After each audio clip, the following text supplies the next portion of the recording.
maaf ya, Lovenox. Obat apa itu? Obat yang dipakai untuk mengencerkan darah. Biasanya diberikan pada penderita penyakit jantung, stroke, dan gangguan bekuan darah. Lovenox. Di situ tertuliskan kata apa? Porcine origin. Ada yang tahu porcine? Ada yang tahu? Nggak ada yang tahu. Berarti kalau dokter ngeresepin obat apa aja ditelan semuanya nih. Masya Allah. Porcine itu isinya Pak, babi Pak.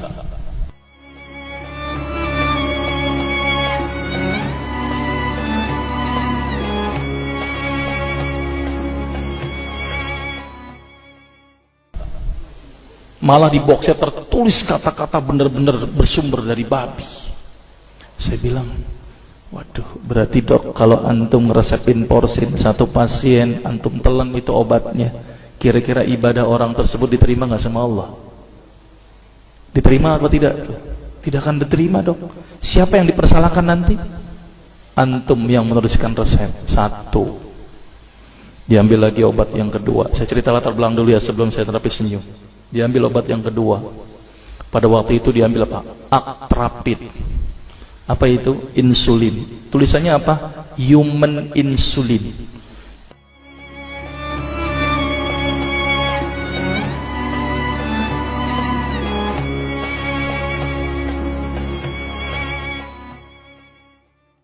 Jadi diambil dari manusia yang telah meninggal, diambil pankreasnya, insulinnya, yang menderita penyakit kanker pankreas, dibuatlah obat.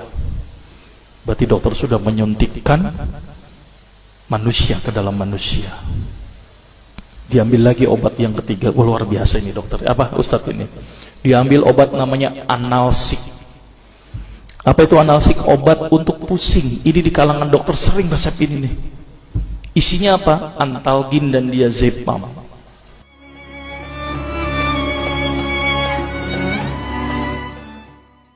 Diazepam, makanya kalau orang minum obat ini pasti ketagihan, saya yakin. Kalau minum obat warung nggak ngefek gitu. Karena kenapa? Karena mengandung diazepam. Diazepam itu apa? Narkoba Pak, bikin kita teler. Maka itu cara nyari uang paling gampang, kasih aja resepin analsik, pasti balik lagi dia. Karena kenapa? Narkobanya bikin kecanduan. Dia mengandung diazepam. Diazepam fatwa ulama bagaimana? Haram. Diambil lagi obat batuk, kodein.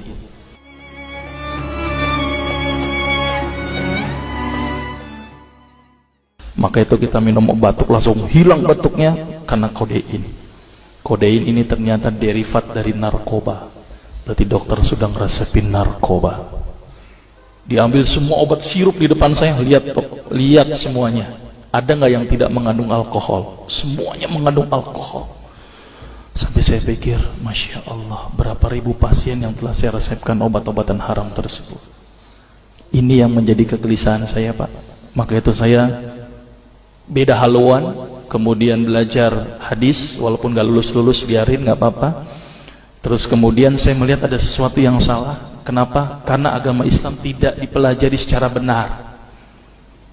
Banyak umat Islam saat ini belajar akidah, belajar akhlak, belajar fikih. Tapi lihat, pernahkah umat Islam di sini belajar masalah kesehatan Islam? Sedikit sekali. Kajian-kajian tentang kedokteran Islam hampir tidak ada. Makanya tidak heran sekarang umat Islam yang notabene hebat menurut saya katanya, tapi ternyata banyak yang sakit karena dilupakan aspek ini. Mudah-mudahan ini menjadi awalan kita untuk mengkaji, karena kajian ini rutin Pak. Jadi saya mengisi kaji di beberapa kantor di Jakarta itu per kali pertemuan, per hadis. Dan itu berhubungan dengan masalah kesehatan semuanya. Jadi ternyata Allah ini menurunkan ibadah, memerintahkan kita untuk sholat, puasa, tahajud, semuanya ini bukan untuk kepentingan Allah Pak. Allah nggak butuh sholat kita, Allah tidak butuh puasa kita. Ternyata Allah menurunkan ibadah adalah bentuk rasa sayang Allah kepada barang ciptaannya, yaitu manusia. Seperti halnya orang menciptakan motor, mobil, maka di maintenance itu dengan adanya servis. Maka Allah juga memaintenance barang ciptaannya, yaitu manusia, dengan servis. Servis yang dilakukan adalah dengan ibadah. Jadi kalau seandainya kita tidak melakukan ibadah, sama aja tidak mau servis diri kita sendiri. Saya akan terangkan ternyata semua amalan yang dicontohkan Rasul itu bermanfaat dari sisi kesehatan. Saya akan mulai nanti dengan terapi senyum ya.